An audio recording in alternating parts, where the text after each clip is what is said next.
Bonjour bien-aimés, comment allez-vous? C'est encore un jour de victoire aujourd'hui. Nous allons célébrer notre Dieu. Nous allons l'acclamer.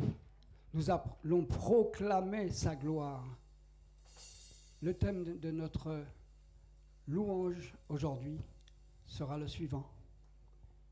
Jésus est la lumière du monde. Acclamons notre Dieu.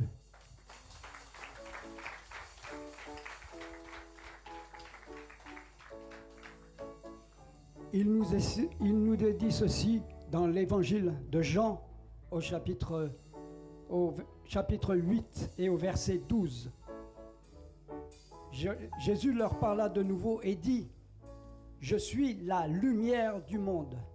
Celui qui me suit ne marchera pas dans les ténèbres, mais il aura la lumière de la vie. » Amen. Amen. C'est une vérité, une certitude. Sans plus tarder, chantons-lui, acclamons Dieu, sentez-vous libre. Chantez-le bien fort.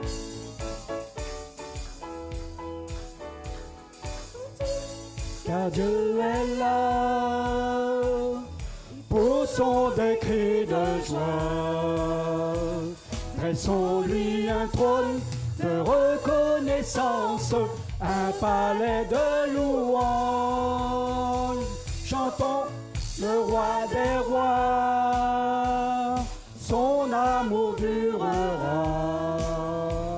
Et quand on le loue, sa gloire descend sur nous dans son temple ici-bas. Chantons car Dieu est là. Acclame ton Dieu. Bas des mains, sens-toi libre. Va dans l'allée si tu n'as pas de place pour le louer. Loue-le. Demeure au milieu de son peuple quand il vient le louer. Jésus demeure au milieu de son peuple quand il vient le louer. Chantons car Dieu est là. Poussons un cri de joie. Waouh! Poussons des cris de joie. Dressons-lui un trône de reconnaissance, un palais de louange. Chantons le roi des rois, son amour durera. Et quand on le loue, sa gloire descend sur nous dans son temple ici-bas. Chantons car Dieu est là. Allez, acclame ton Dieu. Bas des mains, sens-toi libre. Tu as ces instruments. Tous assemblés pour l'adorer avec nos instruments. Joyeux de ce que Dieu nous a sauvés, faisons monter nos chants. Car Dieu est là. Oui, il est là, il est au milieu de nous. Poussons des cris de joie. Laissons-lui un trône de reconnaissance, un palais de louange. Chantons Le roi des rois, son amour durera.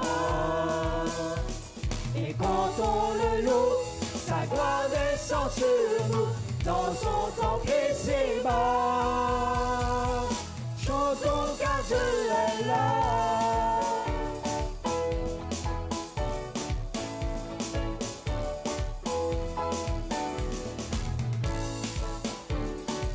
acclame ton Dieu, loue-le, glorifie-le.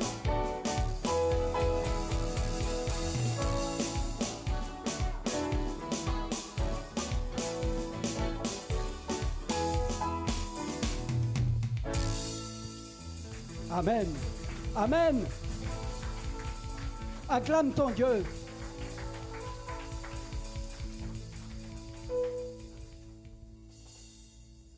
Après lui avoir chanté la gloire, disons-lui très fort que nous l'aimons. Dites-le fort, haut et fort, proclamez son saint nom, puisque nous sommes ses disciples. Proclamons, n'ayons pas peur, lâchons-nous. Pour faire connaître au monde entier qui il est. Reflétons cette lumière. N'ayons pas peur.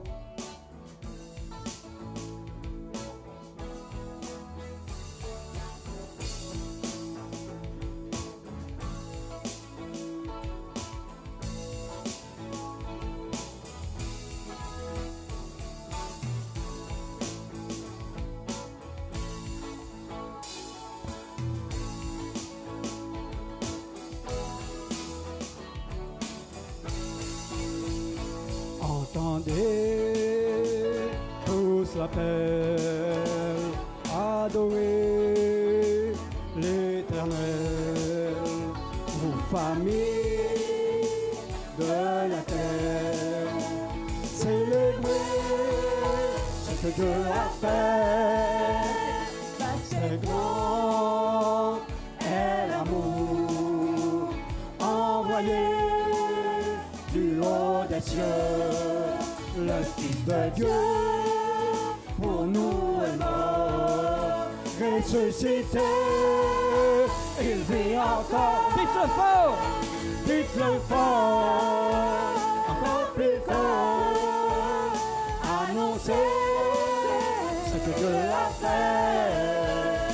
Dites-le fort, louez son nom, que la terre se réjouit, le Seigneur règne, pour son nom retentit de la nature, un chant jaillit, car il vient juger la terre avec justice et vérité.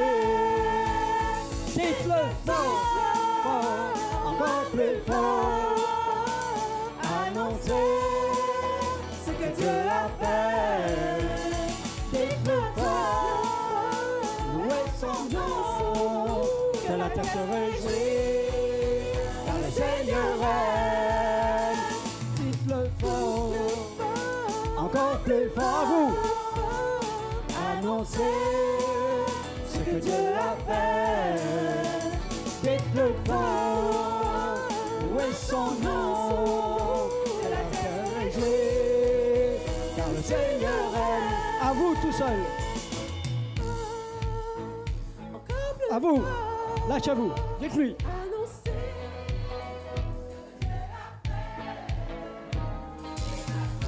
Faites trembler les murs.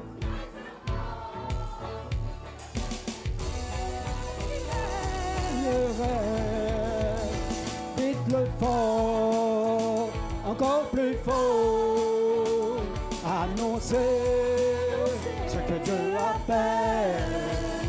Dites-le fort, louez son nom, que la terre se réjouit, le Seigneur règne, que la terre se réjouit, le Seigneur règne, que la terre se réjouit, car le Seigneur règne. Acclame ton Dieu.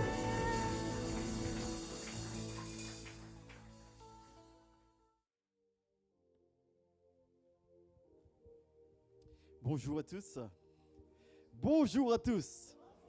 Alors nous sommes contents de nous retrouver ce matin. C'est vrai que nous avons eu quelques petits soucis ce matin, notamment au niveau de la louange, mais au niveau de aussi. Donc vous nous pardonnez un petit peu pour le retard. Mais nous sommes contents d'être là. C'est vrai qu'il fait un peu chaud, non? Bon, c'est vrai que c'est la chaleur du Seigneur qui nous réchauffe là, comme ça. C'est lui qui a mis le soleil, hein? C'est lui qui a créé le ciel et la terre et tous ceux qui s'y trouvent. Et nous sommes contents de nous retrouver ce matin. Alors, vraiment, ce matin, le Seigneur nous a conduits dans ce temps pour dire qu'il est la lumière du jour. Et c'est une réalité, n'est-ce pas? Un tel soleil démontre qu'il est vivant. Qu'il est vivant. Ce matin, je voudrais que nous puissions ensemble jeter les regards dans la parole de Dieu. Aujourd'hui, c'est le dimanche de Pâques. Et dans un dimanche, bien sûr, suivi du dimanche de Pentecôte. La Pentecôte, c'est 50 jours après la Pâque. Et nous sommes ce dimanche aujourd'hui. Ce matin, le titre du message, je pense qu'il vous sera aussi projeté. Être un témoin. Être un témoin. Et je crois que le Seigneur nous appelle tous à être des témoins. Est-ce que tu peux m'aider ce matin et dire à ton voisin, Dieu veut que tu sois un témoin. Dis-lui cela.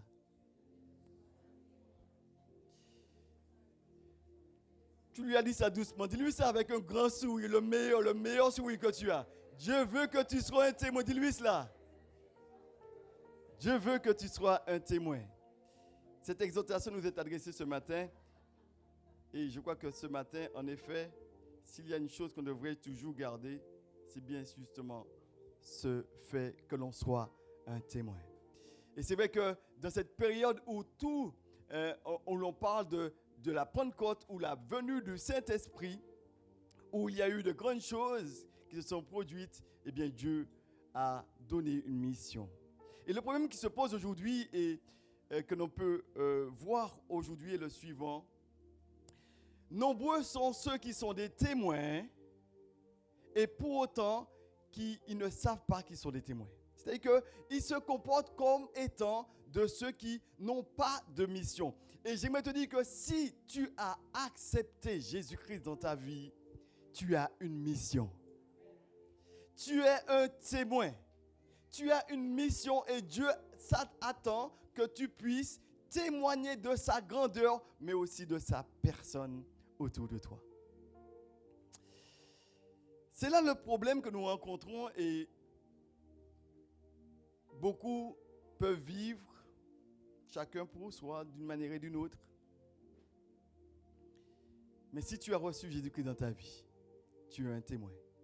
Et tous nous sommes appelés ce matin à témoigner, à dire autour de nous que Jésus-Christ est mort à la croix, qu'il est ressuscité et qu'il revient bientôt.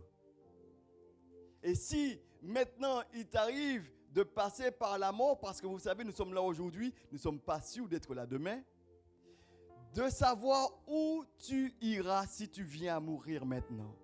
C'est une question essentielle, tu sais, parce qu'aujourd'hui nous pouvons être là et ne pas être là demain. Et dire à ceux qui nous entourent et pour nous-mêmes et à ceux qui sont autour de nous, nous rappeler que Jésus est lui, le chemin, la vérité, mais également la vie. Être un témoin, parler de son nom. Et quand il est question de la Pentecôte, il s'est passé une chose extraordinaire pour les chrétiens qui étaient là à attendre la venue de l'Esprit. Et quand l'Esprit est venu, eh bien, ils se sont mis à parler en d'autres langues. Et le miracle s'est produit.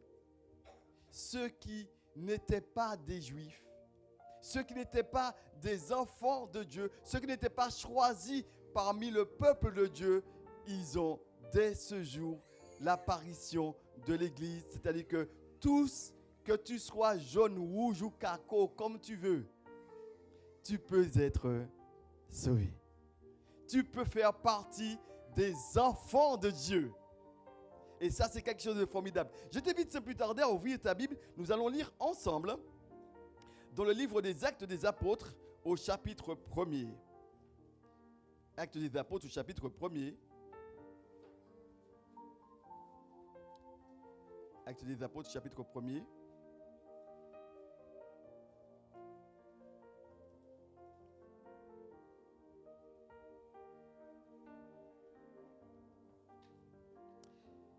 Et nous lirons à partir du verset 3. Chapitre 1er, et nous allons lire à partir du verset 3.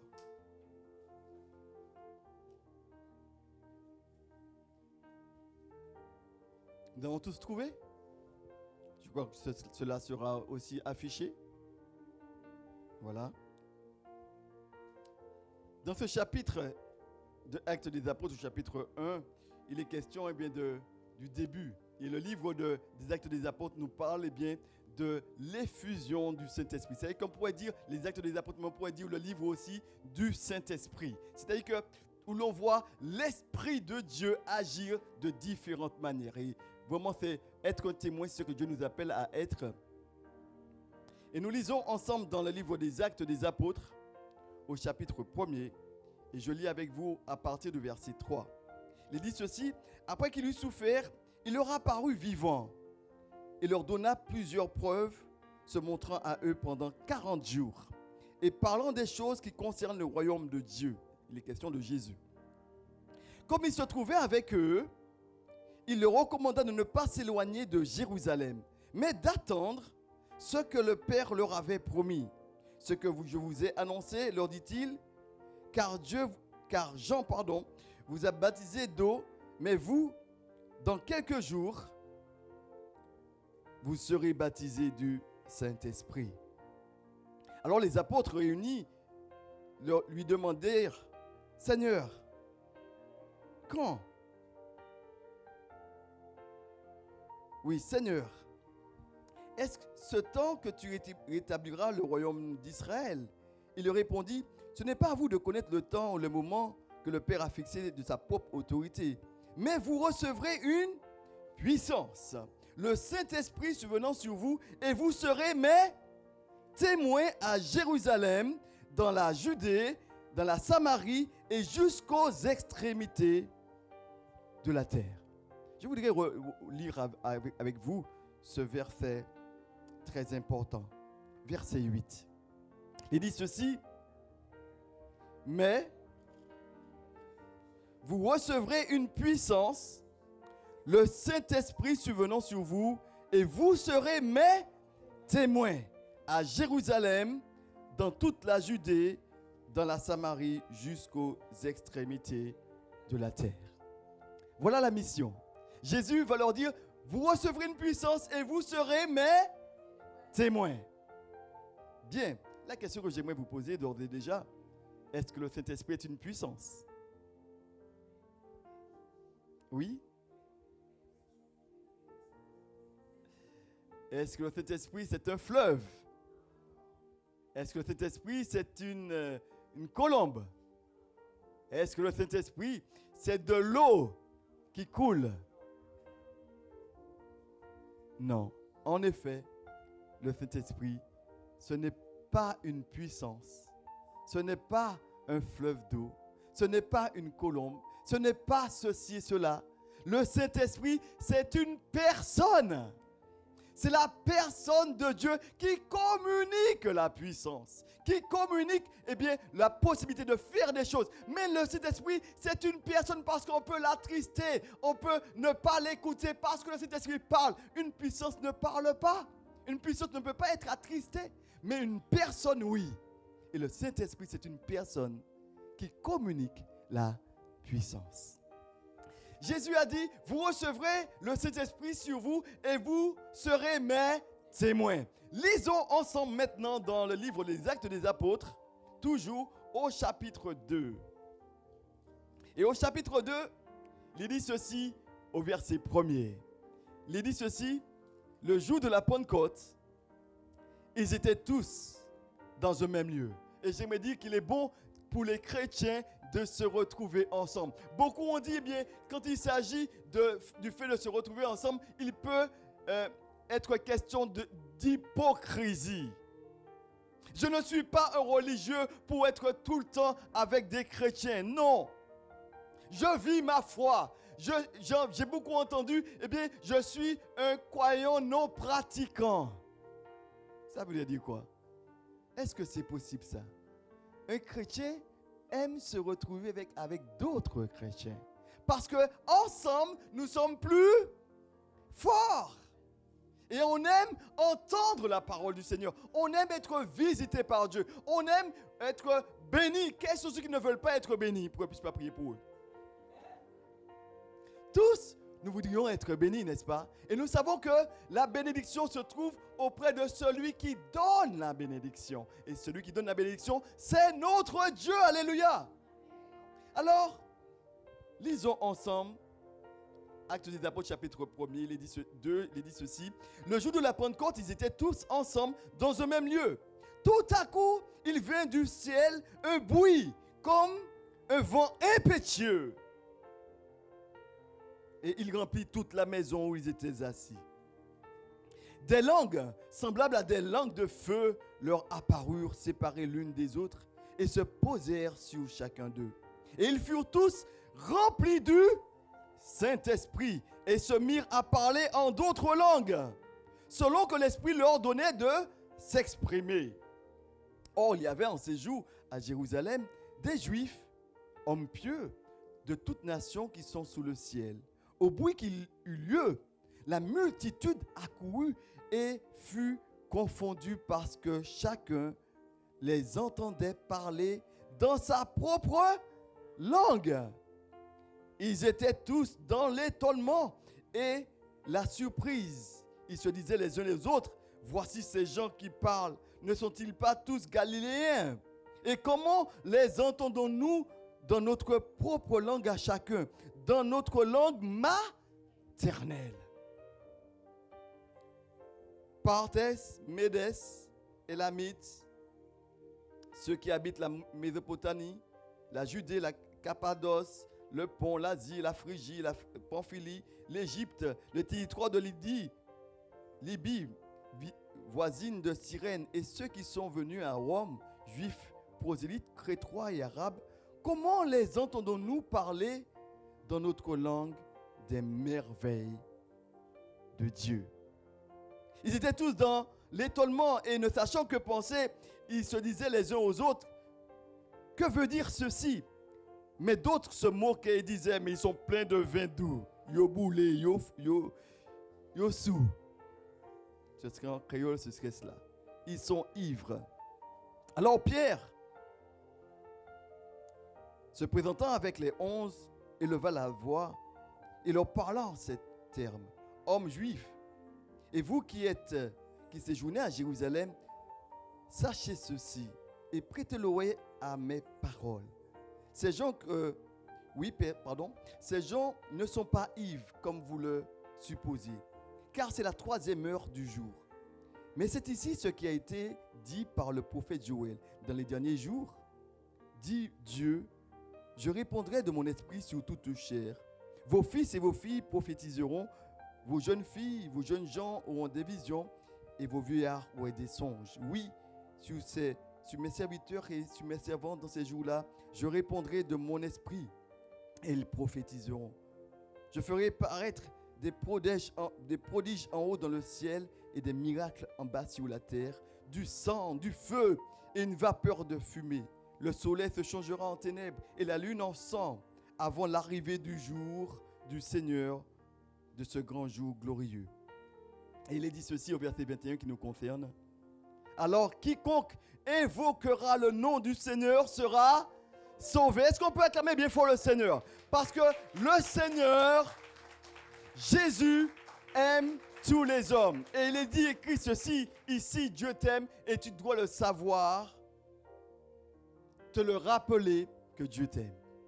Qu'importe ce que tu as pu faire, qu'importe ce que tu as pu subir, si tu as connu des moments difficiles, je vais te rappeler ce matin que Dieu t'aime. Tu es précieux aux yeux de Dieu. Dieu veut que tu sois sauvé. Dieu veut que tous les hommes soient sauvés et qu'ils aient la vie et la vie éternelle. Après un tel texte où l'on voit Jésus qui va dire à ses disciples, je m'en vais, mais je vous enverrai le Saint-Esprit. Le Saint-Esprit, c'est qui? Quand on parle de Dieu, on parle du Père, du Fils et du Saint-Esprit. Il ne s'agit pas de 3 personnes, mais un seul Dieu en 3 personnes. C'est-à-dire qu'il y a la personne du Père, la personne du Fils et la personne du Saint-Esprit. Mais Jésus était sur terre, il était avec les disciples et les disciples pouvaient constater que Jésus, quand il était là, des prodiges et des miracles s'accomplissaient. Jésus guérissait tous les malades. Il n'y avait rien, quand on lit la Bible, on s'aperçoit que aucun malade ne pouvait rester malade s'il se tournait vers Jésus. Pas vrai? Quand on lit le texte, on s'aperçoit que même ceux qui sont possédés d'esprits méchants, Jésus pouvait changer leur situation. Jésus, quand il était sur terre, rien ne lui était impossible. Pourquoi? Parce que étant sur terre, c'était Dieu fait homme. Emmanuel, qui veut dire Dieu avec nous. Il est venu jusqu'à nous pour que nous soyons sauvés. Mais Jésus a dit au bout d'un moment, il est venu mourir, il a accompli sa mission à la croix, il a payé le prix fort et il est parti, il est ressuscité. Mais il a dit avant de partir à ses disciples, je m'en vais auprès du Père, mais vous recevrez un consolateur, un autre consolateur. Le Saint-Esprit survenant sur vous. Mais le Saint-Esprit, c'est qui? C'est toujours Dieu qui vient habiter en celui qui a cru en Jésus-Christ. Et celui-là, il reçoit la personne de Jésus-Christ. La personne du Saint-Esprit. La personne du Saint-Esprit vient en lui et il devient à ce moment-là une nouvelle créature. Il a en lui l'Esprit de Dieu. Mais l'Esprit de Dieu, c'est qui? C'est Dieu lui-même qui vient habiter en l'homme. Ah, c'est formidable cela. Formidable, c'est-à-dire que une chose précise, c'est que Dieu, il a toujours voulu être en relation avec les hommes. Il a tout fait pour que l'homme soit heureux et il n'a jamais abandonné les hommes. Autrement dit, si ton voisin, si ton mari, si tes amis t'abandonnent, sache que Jésus ne t'abandonnera jamais. Jésus ne t'abandonnera jamais. Et tu dois le savoir, te le rappeler, que si Jésus est dans ta vie, si tu as reçu la personne du Saint-Esprit dans ta vie, et pour le faire, il faut inévitablement passer par ce qu'on appelle la repentance. C'est-à-dire que il faut comprendre une chose, c'est qu'avec Dieu, il ne peut pas avoir de mélange. Soit tu es avec lui, ou soit tu es loin de lui. Et qu'est-ce qui met une séparation entre lui et nous? C'est le péché. Alors quelqu'un dira, mais oui, mais je veux rester tel que je suis et venir à Jésus. Je dis oui, tu peux le faire. Mais sache que si tu veux venir vers Jésus, il te dit une chose, viens à moi tel que tu es, mais pas pour rester tel que tu es. C'est pour qu'il y ait un changement. Et quand on regarde dans la Bible, on s'aperçoit que cette période est une chose vraiment inouïe. Jésus est parti, il a dit, vous recevrez une puissance, le Saint-Esprit survenant sur vous, et vous serez mes témoins. Vous allez recevoir, je dois partir, mais il y a autre chose qui doit venir. Il y a une autre personne qui doit venir, qui va, non pas parce que Jésus était avec eux, il était autour d'eux, mais il n'était pas en eux. Mais le Saint-Esprit, quand Jésus a dit qu'il vous recevrez une autre puissance, le Saint-Esprit, qu'est-ce qu'il fait? Il fait sa demeure en celui qui reçoit Jésus dans sa vie comme Sauveur et Seigneur. Et ça, c'est formidable. Ça veut dire que quand tu deviens un enfant de Dieu, quand tu laisses Jésus-Christ entrer dans ta vie, tu deviens un enfant de Dieu. C'est-à-dire que tu nais d'en haut. Tu es passé par ce qu'on appelle la nouvelle naissance. Ce matin, ce n'était pas le but de mon sujet. Mais il est important pour quelqu'un ce matin de savoir que ta vie peut changer si tu laisses Jésus entrer. Il peut être à côté de toi. Il peut être, tu as déjà entendu parler de Dieu. Tu as déjà vu son action autour de toi, mais il n'est pas en toi. Et cela fait toute la différence. Et pour qu'il soit en toi, tu dois lui ouvrir la porte de ton cœur et le laisser entrer dans ta vie. Et quand tu le laisses entrer dans ta vie, la Bible dit ceci, tu nais d'en haut. C'est-à-dire que quand quelqu'un naît, eh bien, il est inscrit sur un registre. Et quand tu nais, quand tu laisses Jésus-Christ entrer dans ta vie, il inscrit ton nom dans le livre de vie. Tu es inscrit et depuis cela, tu es sûr que si tu meurs, tu ne vas pas rester dans la tombe, mais tu seras comme Lazare, porté par les anges dans le sein d'Abraham, dans le paradis. Ça, c'est formidable. Pour dire que Dieu a tellement aimé les hommes qu'il a donné son Fils unique afin que quiconque croit en lui ne périsse point, mais qu'il ait la vie éternelle. Autrement dit, Dieu veut ton bien. Dis à ton voisin, Dieu t'aime. Dis-lui ça avec plus de conviction. Qu'importe ce que tu aies pu faire, qu'importe ce que tu aies pu vivre, sache que Dieu t'aime. Et Jésus avait dit à tes disciples, je vais partir, mais je vais vous envoyer le Saint-Esprit. Et quand vous allez recevoir le Saint-Esprit venant sur vous, et vous serez mes témoins. J'aimerais te dire ceci. Jésus, il fallait que Jésus parte. Quand Jésus est parti, son esprit est venu sur les disciples. Et quand l'Esprit de Dieu est venu sur les disciples, ils étaient tous ensemble parce que Jésus a dit, mais restez là à Jérusalem, le Saint-Esprit viendra. Et quand le Saint-Esprit est venu, il y a eu un grand bruit. Quel bruit? Vous pouvez me faire un petit exemple? Un boum! Quelque chose comme ça, non? C'était quoi? C'était bagadam, un truc comme ça? Ou c'était quoi? D'après vous? Boudoum! Je pensais aux jeunes. Ça fait boudoum! Un grand bruit. Et oui, il y a eu un grand bruit. Parce que quand l'Esprit de Dieu vient dans la vie d'une personne, il y a toujours un bruit qui se fait. Alléluia. La situation n'est plus la même. Il y a quelque chose qui se passe. Et ceux qui étaient dans le jour de la Pentecôte, ils étaient ensemble. Un grand bruit s'est fait entendre. Et le Saint-Esprit survenant sur eux, suivant des langues de feu, et ne voit-il pas qu'ils se sont mis automatiquement à être des témoins. Tout de suite, l'Esprit est venu sur eux et j'imagine qu'il y avait vraiment la puissance de Dieu. Ils étaient remplis du Saint-Esprit. Quels sont ceux qui veulent être remplis du Saint-Esprit? On peut demander ce matin. Vous pensez que Dieu est capable de nous remplir?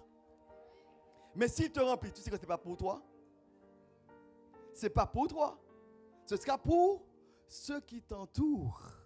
Parce que j'aime à dire qu'il y a une grosse erreur aujourd'hui, c'est de penser que bon, je serai rempli, ce sera pour moi, mais ce n'est jamais pour toi. Ce n'est pas pour le chrétien qui sera peut-être encore à parler même en d'autres langues. Mais c'est surtout pour ceux qui entourent. Alléluia. On va y arriver. Parce qu'il y a une telle confusion aujourd'hui. Mais j'aimerais te dire ceci. Quand l'Esprit de Dieu vient, eh bien, il y a toujours quelque chose qui se passe. Alléluia. Amen. Il y a toujours quelque chose qui se passe. Et quand l'Esprit de Dieu il est venu pour ceux qui étaient présents, il y avait les disciples et puis les 120 qui étaient là, tous ensemble, eh bien, ils se sont mis à parler. Il y a eu un grand bruit. Et quand il y a eu ce grand bruit, ceux qui entouraient, il y avait des Juifs, puisque c'était la fête de la Pentecôte. C'est une fête juive. Et tous ceux qui étaient des Juifs, ils sortaient de tous les coins et ils allaient à Jérusalem pour adorer Dieu. Et ce jour-là, c'était la fête de la moisson, en fait, la récolte de la moisson. Et ils se retrouvaient tous ensemble. Et quand ils se sont retrouvés là ensemble, eh bien, il s'est passé quelque chose. Et là, l'Esprit de Dieu est descendu. Et là, on peut parler de la première église. On peut parler justement de l'action de Dieu pour rassembler tous ceux qui croient. Et de ceux qui ont dit, mais nous sommes des Juifs de loin, mais nous sommes de la Cappadoce, nous sommes de la Bithynie, nous sommes... Mais comment les autres ont-ils parlé en des langues que nous connaissons, nos langues maternelles? Cela voulait dire qu'en fait, ils entendent des hommes parler en d'autres langues qui ne sont pas justement ceux qui connaissent, mais d'autres langues que eux, les autres, comprennent. Alléluia. C'est formidable. Parce que quand Dieu vient, il y a toujours des prodiges, des miracles qui s'accomplissent. Quand Dieu vient dans une vie, il change. Et j'aimerais dire que pour les disciples ici, ce n'était pas pour eux, mais c'était pour ceux qui les entouraient. Parce que quand Dieu entre dans ta vie, il veut te sauver, mais il ne veut pas te sauver seulement. Il veut que tu sois sauvé, mais aussi toute ta famille. J'aimerais te dire, toute ta famille doit être sauvée. J'aimerais te dire que tous tes voisins Dieu voudrait qu'ils soient sauvés. J'aimerais te dire que tous tes collègues, Dieu voudrait les sauver. Et qui va-t-il utiliser pour cela? Alléluia. Oui, c'est toi. Il voudrait que tu sois un témoin. Et quand je regarde justement aux Écritures, quelque chose de formidable, on voit l'accomplissement de la promesse de Jésus au début de l'Église. Tout de suite, quand ils ont reçu l'Esprit de Dieu, ils ont été tout de suite des témoins. Parce qu'ils se sont mis à parler des merveilles de Dieu en d'autres langues. Autrement dit, vous imaginez que je me mets justement à parler justement en chinois. Allez, le chinois. Qu'est-ce que vous avez compris? Rien. Mais le Chinois, il comprend les merveilles de Dieu. Il se dit, mais tu as entendu ce qu'il a dit? Et ce qui se produit. Parce que les autres, ils sont là, mais ils se disent, mais tiens, comment les autres ont-ils parlé notre langue maternelle? Vous imaginez justement un Chinois qui arrive ici et qui te met... Bon, on sait que Martinique, il y a des Chinois. Donc, il se met à parler en créole. Mais créole bien gras du... Bon, je connais, pas du Gaumont, je ne vais pas dire ça pour Gaumont. Il y a ceux qui avaient des Gaumont. Du Nord, on va dire du Nord. Et puis on dit, mais comment ça? Mais il vient d'arriver en Martinique là, maintenant là, et puis il parle de... Mais comment est-ce possible? Quelqu'un qui va en Afrique, il va voir justement les Pygmées là, je ne sais pas, et puis il se met à parler de leur patois là, voilà ce qui se passe. Parce que pourquoi? Celui que l'on reçoit, le Saint-Esprit, il connaît toutes les langues. Alléluia. Il connaît toutes les langues. Et il veut que tous les hommes soient sauvés. Donc, qu'est-ce qu'il va utiliser? Il va utiliser les chrétiens qui étaient là, qui vont recevoir le Saint-Esprit. Et puis, ils vont se mettre à parler en d'autres langues, mais d'autres langues que les autres comprennent. Ce n'est pas des langues des anges. Alors j'ai un souci avec ça parce que s'il était question, beaucoup se disent, mais oui, mais là, mais c'était des langues des anges. Là, ce n'est pas les anges qui comprenaient parce que, regardez avec moi ce qu'il est dit au verset 8. Verset 8, il est dit quoi? Et comment les entendons-nous parler de notre propre langue à chacun?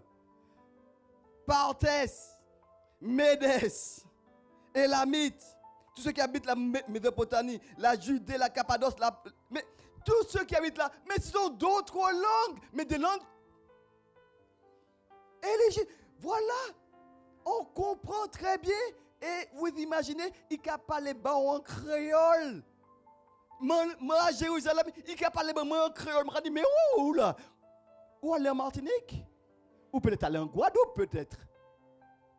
Mais comment les entendons-ils parler des merveilles de Dieu, pas de n'importe quoi, des merveilles de Dieu dans notre langue maternelle? Autrement dit, quand l'Esprit de Dieu vient, il veut que tous les hommes soient sauvés et il va utiliser celui qui est rempli de l'Esprit. Alléluia.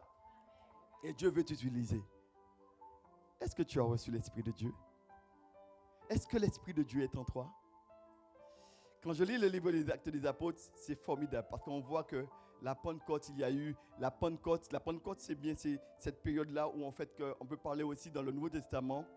Une chose précise, c'est que le Saint-Esprit dans l'Ancien Testament était emprunté. C'est-à-dire que quand David va dire par exemple, quand l'Esprit de Dieu habite en moi, je prie, je loue.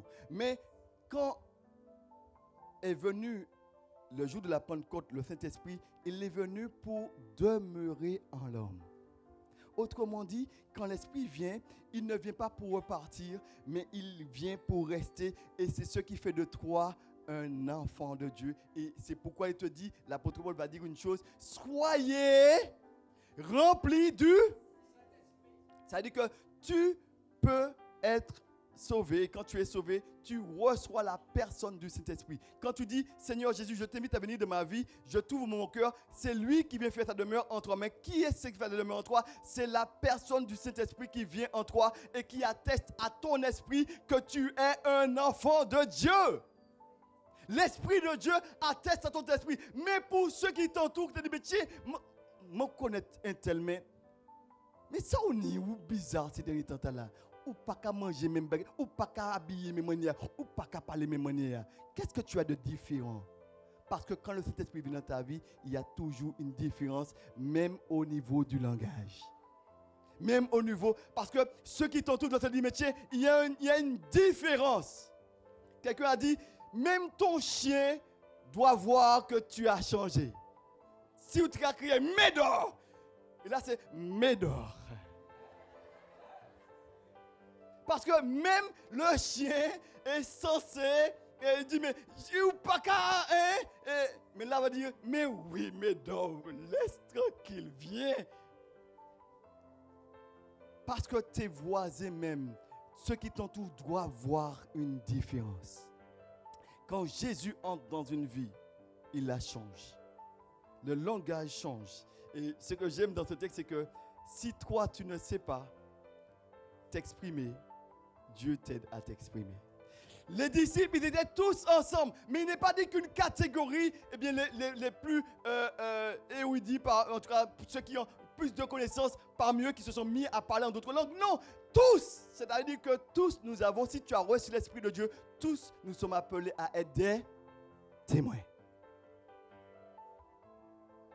Tous. Ils se sont mis à parler en d'autres langues. Alléluia. Alors si cela devait se passer ce matin, le premier à bouger, ce serait moi. Pourquoi? Il me dit, mais est-ce que tu crois que Dieu est capable de pouvoir t'utiliser pour parler en d'autres langues pour d'autres personnes? Mais s'il est capable de t'utiliser en parlant dans d'autres langues, que les autres peuvent comprendre, est-ce qu'il ne peut pas t'utiliser pour celui qui comprend ta propre langue?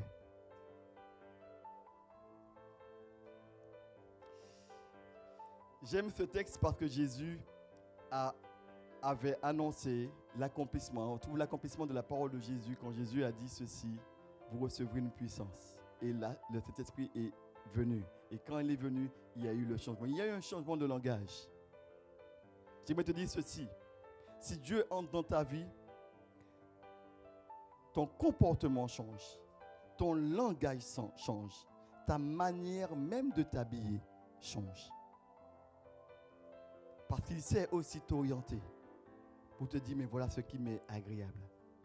Et si tu veux plaire au Seigneur, tu ne cherches plus à plaire à toi-même ni les hommes, mais tu cherches à plaire à ton Dieu. Tu vois que ton comportement, ta manière d'être change. Le Saint-Esprit, quand le Saint-Esprit vient dans ta vie, c'est lui qui te pousse à faire une chose. Et je bénis le Seigneur pour ce texte. Parce que dans ce texte, on voit que ce ne sont pas eux qui ont dit, mais maintenant il nous faut partir, entrer dans la mission. Parce qu'automatiquement, ils se sont mis à témoigner. C'est-à-dire que quand tu reçois le Saint-Esprit de Dieu, l'Esprit de Dieu va te pousser automatiquement, naturellement, à témoigner. Tu ne peux pas recevoir le Saint-Esprit et rester pareil. Ce n'est pas possible. Les disciples, ils étaient tous ensemble. Et j'imagine de ceux qui se disent, mais tiens, mais comme moi-même, ils pourraient dire, mais moi je suis timide, j'aime pas trop parler en public. Mais quand le Saint-Esprit est venu sur eux, c'est tous qui se mettent à parler. Et ça, c'est tous qui sont compris. Vous imaginez que chacun d'entre nous, ce matin, eh bien, nous sommes visités par le Saint-Esprit et nous mettons justement à parler en entendant un grand bruit, les voisins qui passent de tous les côtés. Ils disent, mais ça qui passe, c'est là. Ils disent, mais oui, c'est le...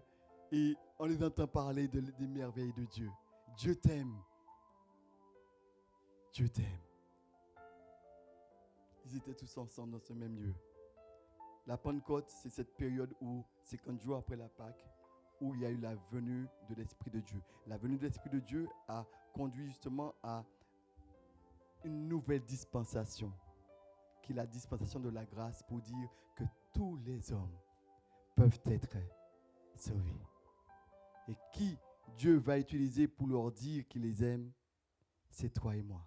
Parce que nous sommes tous appelés à être des témoins.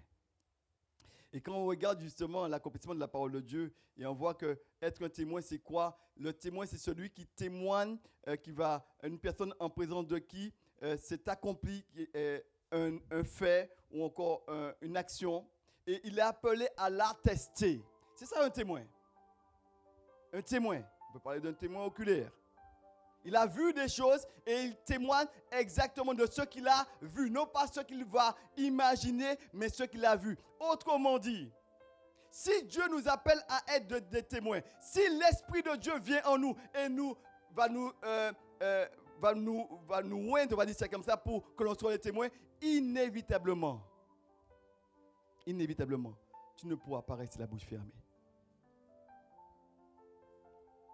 Si tu as rencontré Jésus, tu ne peux pas garder ce trésor-là pour toi. Tu seras appelé à le partager.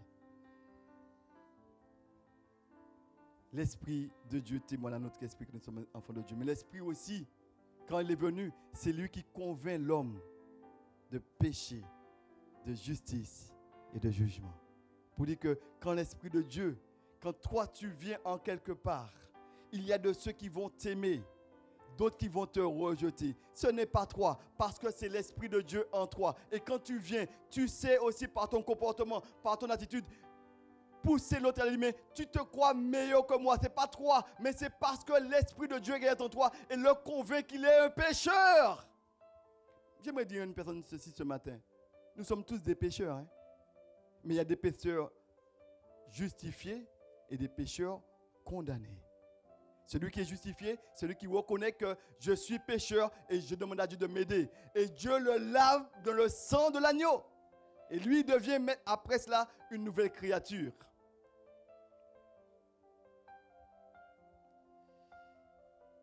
Vous savez, un bruit s'est fait entendre pour les disciples. Mais autour de toi, dans ta vie, tu dois entendre ce bruit-là aussi. Les autres doivent se dire, mais tiens, qu'est-ce que tu as de différent? Les disciples étaient là, un grand bruit. Vous savez, j'étais pendant un temps à l'aéroport, j'ai travaillé pendant un temps à l'aéroport et ce qui était étonnant, c'était de voir qu'il y avait, juste avant que je ne parte pour les études de théologie, une expérience que j'ai pu faire, qui est la suivante. J'étais en train de travailler souvent. J'avais l'impression que sur mon front, il y avait quelque chose d'écrit. Il y avait comme une pancarte. Écrit, eh bien, réponse à vos questions. Et inévitablement, à mon travail, de ceux qui sortaient de tous les côtés, qui venaient me voir et me poser des questions sur la Bible. Alors je me suis dit, mais est-ce qu'il y avait quelque chose d'écrit en quelque part ou ils ont peut-être vu ma voiture en quelque part ou... Mais pourquoi ils viennent te poser des questions sur la Bible? Et là, j'étais étonné parce que je vois de ceux, et pas forcément des personnes que je connaissais. Et ils venaient me poser des questions sur la Bible. Je disais, mais pourquoi cela? Pourquoi? Et j'avais tendance à leur donner des réponses, et ce qui m'a permis de comprendre qu'en fait, que tu ne peux pas parler d'un Dieu à peu près, il faut te former pour leur dire des vérités, parce que tu ne peux pas induire. Si tu donnes à une personne une vérité qui n'est pas la bonne vérité, tu peux l'induire en erreur, et c'est toi qui vas en porter la peine. Donc, ne dis pas n'importe quoi sur Dieu, il te faut dire des choses qui soient exactes. Et ce qui m'a poussé à me former, partir pour me former, pour avoir un équipement, pour ne pas dire n'importe quoi. Parce que Dieu va me demander des comptes. Pourquoi? La manière dont je me serais justement, que j'aurais pu communiquer les grâces de Dieu. Mais pourquoi je vous dis cela? Parce qu'il y a un bruit. Quand tu es en quelque part, que tu le veuilles ou non, que tu l'aies choisi ou non, les autres viendront te poser des questions.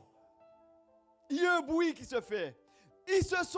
La foule s'est rapprochée pour dire, mais qu'est-ce qui se passe? Dans ta vie, il doit y avoir toujours de ceux qui se disent, mais quel est ton secret? Comment le patron a dit, licenciement pour tout le monde, et toi tu es dans la joie alors que nous sommes tous tristes. Donc je me dis, mais si Dieu ferme une porte, il ouvrira une fenêtre. Et peut-être que mon temps dans cette entreprise est terminé et Dieu a autre chose pour moi de une autre entreprise. Mais moi, je sais que je n'ai pas à m'inquiéter parce que je sais que Dieu prendra toujours soin de moi.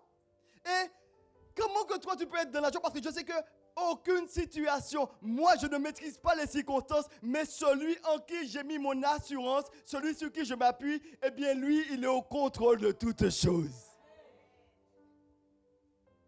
Donc, je peux être dans la joie, même dans l'épreuve. Est-ce que je sais de quoi demain sera formé? Pas forcément. Et souvent, c'est ça la foi. C'est faire confiance à Dieu, même lorsque mes yeux ne voient pas, mais je te fais confiance. Parce que je sais que celui qui se confie en l'Éternel ne sera jamais déçu. Amen. Donc, il y a un bruit. Donc, ne sois pas surpris quand de ceux qui sont autour de toi viendront te poser la question, si tu as reçu Jésus-Christ dans ta vie, eh bien qu'il y ait une différence. Mais sache également que s'il y a d'autres qui seront attirés, d'autres seront repoussés. C'est pourquoi que tu ne sais pas pourquoi. Mais depuis que tu as donné ta vie au Seigneur, ton patron ne te supporte pas. Ou encore le collègue, ni en image, il ne te supporte pas. Mais ce n'est pas lui, parce que c'est ce qu'il y a en toi qui le dérange. Parce que c'est esprit contre esprit. Et si ce n'est pas l'esprit de Dieu, c'est l'esprit du diable. Il n'y a pas trois chemins. Si tu n'es pas du côté de Dieu, tu n'es pas du bon côté. Le bon côté, c'est avec le Seigneur. Et si il n'y a pas, il y a de l'autre côté, c'est que du mauvais qu'il y a. Mauvais esprit. Toutes les mauvaises choses. Mais sois du bon côté. Donc il y a eu ce bruit. Et pour la Pentecôte, il y a eu justement un changement de langage. Ils se sont mis à parler en d'autres langues et la description des langues, nous l'avons vu justement pour cela. Le langage a changé et les langues, c'était des langues. Alors, je voudrais souligner ce point parce qu'il y a tellement de confusion. Les langues ici dont il était question, ce n'étaient pas des langues des anges comme beaucoup ont dit. Là, il s'agit du mot grec glossa qui veut dire langue des hommes. Parce que beaucoup ont dit, mais oui, ils se sont mis à parler en d'autres langues, donc on va se mettre à parler. Ça n'est pas ça. Et le parler en langue, ce n'est pas pour les chrétiens, mais c'est pour les non-chrétiens. C'est pour qu'ils puissent savoir qu'il y a un Dieu qui existe et que Dieu les aime. Mais si toi tu ne comprends pas, l'autre ne comprend pas.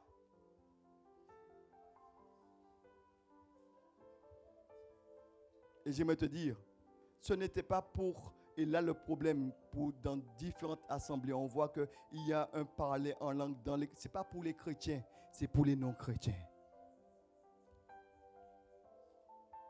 Des langues compréhensibles des hommes. Alors, j'aimerais te dire ceci ce matin. Qu'est-ce qui est impossible à Dieu? Ta bouche, peut-être, dans ta bouche, il peut y avoir le miracle de Dieu. Si Dieu est entré dans ta vie, tu peux être un instrument puissant entre les mains de Dieu. Quels sont ceux qui veulent être un instrument puissant entre les mains de Dieu? Je veux l'être aussi. Alors, qu'est-ce qu'il te faut faire? Si tu as reçu l'Esprit de Dieu en toi, il faut laisser l'Esprit de Dieu en toi grandir et agir.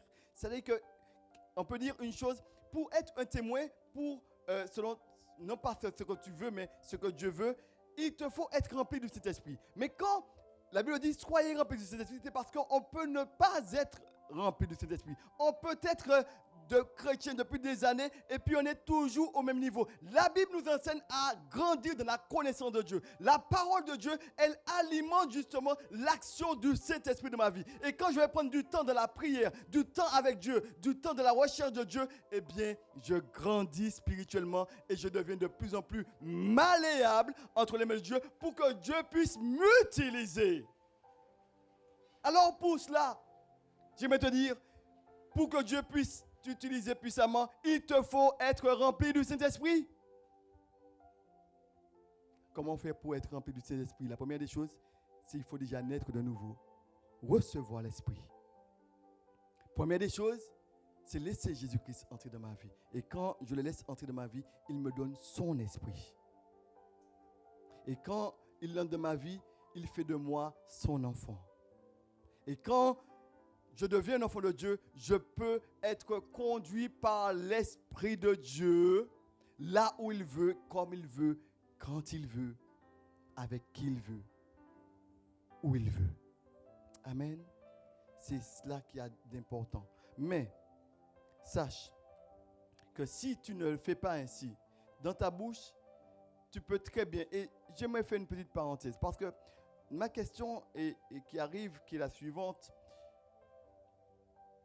Depuis quand tu as partagé cette bonne nouvelle que tu as, le trésor que tu as, l'évangile qui est la bonne nouvelle de Dieu pour le salut de quiconque croit, la puissance de Dieu pour le salut de quiconque croit, à qui était, autrement dit, qui était la dernière personne à qui tu as parlé de Jésus? Qui était cette dernière personne? Je me te dis que dans ta bouche, il doit y avoir le miracle. Le miracle de Dieu, parce que Dieu peut utiliser ta bouche pour amener un homme, une femme au salut. Quelque chose qui n'a pas de prix. Mais Dieu nous utilise, toi et moi, pour que nous puissions parler de lui. Et pour que les autres soient sauvés. dans ta bouche, il peut y avoir le miracle de Dieu. Je connais un pasteur qui me disait que lui, le Seigneur l'a appelé au ministère, mais lui, il s'estimait qu'il ne pouvait pas parler. Il ne pouvait pas s'exprimer. Il avait ce qu'on appelle le bégaiement, je crois. Et ceci, et quand il commençait à parler, eh bien, il n'arrivait pas à finir une phrase sans être énervé. C'est pas évident. Et il dit, mais comment Dieu, tu m'appelles à te servir, à prononcer tes oracles, et je ne sais pas m'exprimer. Eh bien, vois plutôt un tel. Je vois justement Ghislain, ce serait mieux. Au moins lui, il sait très bien parler. Oui. Ou encore, voir un tel, le frère Abraham. Mais oui, il pourra faire ça. Et pourquoi moi? Et vous savez, il m'a témoigné d'une chose, c'est qu'à chaque fois quand il se met debout, il vient derrière la chair pour parler de Dieu. Et c'est un grand orateur, hein, il fait de nombreux séminaires, on le connaît très bien ici en Martinique. Et il m'a dit qu'à chaque fois qu'il vient derrière la chair, la parole, elle sort clairement. Il n'y a plus de bégaiement. Tout. Pourquoi? Parce que Dieu est capable d'utiliser qui il veut, quand il veut, comme il veut, où il veut. Parce qu'à chaque fois qu'il se met à prêcher, la parole, elle est claire. Et il me dit, est-ce que c'est terminé? Est-ce que c'est parti? Non, c'est toujours là. Et quand je m'exprime avec toi, cela revient. Mais quand je me mets à prêcher la parole est claire. Pourquoi je le dis? Parce que quelqu'un est en train de se dire, mais oui, mais moi je ne sais pas parler. Tu n'as pas besoin de savoir parler. Laisse Dieu t'utiliser. Tu vas voir ce que Dieu est capable de faire. Ne te limite pas. Mais laisse Dieu t'utiliser. Amen. Je pense à Moïse. Il disait, mais oui, mais... Parce que pourquoi je les connais très bien? Parce que moi aussi, je parle le bout de la langue. Et c'est... Et je dis, Seigneur, mais pas moi. Appelle qui tu veux. Mais pas moi. Mais le Seigneur a dit une parole à Moïse. La langue, ce n'est pas moi qui l'ai créée. Est-ce que je ne suis pas capable d'utiliser ta langue pour ma gloire? Et ça te permet justement de pouvoir rester toujours tout petit et voir que c'est Dieu qui fait. Je vois que je voudrais encourager une personne. Parce que quelqu'un se dit, oui, mais témoigner, pasteur, ce n'est pas facile. Mais j'aimerais te dire ceci, ce n'est pas toi qui fais, parce que c'est l'Esprit de Dieu en toi qui témoigne aux autres. Alléluia, tu n'as pas compris. Si l'Esprit de Dieu est en toi, ce n'est pas toi qui vas formuler une parole, mais c'est l'Esprit de Dieu qui va t'utiliser pour parler au travers de toi. L'Esprit qui atteste à l'autre esprit, à ton esprit, mais à l'esprit de l'autre, qu'il est enfant de Dieu, pour celui qui est enfant de Dieu, mais à l'autre, il atteste de péché, de justice et de jugement. En fait, ce n'est pas toi qui fais. Tu es simplement le véhicule par lequel le Saint-Esprit va utiliser pour convaincre l'autre. Donc, autrement dit, ce n'est pas toi qui fais. Mais laisse plutôt l'Esprit de Dieu agir en toi. Alors personne ne pourra dire, mais moi ça ne me concerne pas, pasteur. Tous ont reçu la mission de pouvoir évangéliser. Et tous ont été. Mais cependant, on voit que l'apôtre Pierre est celui qui a parlé en public. Donc il montrait qu'il y a de ceux qui, lorsqu'ils ont reçu l'Esprit de Dieu, ils deviennent la mission, ils ont reçu un appel, mais précisément une vocation. Pour dire aux autres, avec des mots simples, dire une chose précise, repentez-vous et convertissez-vous. Soyez réconciliés avec Dieu. Un message clair. Si tu meurs maintenant, est-ce que tu es sûr d'aller au ciel? C'est cela. Dieu veut que tu sois sauvé. Dieu t'aime. Un message clair. Souvent, nous n'avons pas besoin de dire beaucoup de choses. Mais j'aimerais te dire une chose précise. Tu as une mission. Si tu as reçu le Saint-Esprit de Dieu, ils ont reçu le Saint-Esprit de Dieu, ils n'ont pas su fermer leur bouche. Donc, n'essaie pas de fermer ta bouche aussi. ouvre-la et Dieu va mettre les paroles dans ta bouche. Et tu vas parler. Mais si tu as la volonté d'ouvrir la bouche, Dieu fera. Alors, celui devant le cœur le plus difficile, le plus dur, sache que Dieu l'aime et veut le sauver. Alors, il faut être à l'écoute du Seigneur.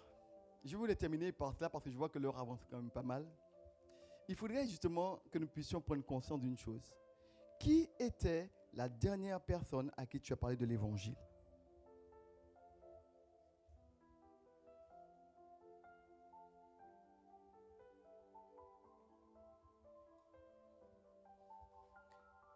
Tu ne peux pas avoir un tel trésor et le garder pour toi. Si Dieu t'a fait du bien, si Dieu t'a donné ta renouvelée, si Dieu t'a guéri, pourquoi le garder pour toi? Il y a d'autres qui sont dans le besoin autour de toi et qui cherchent Dieu.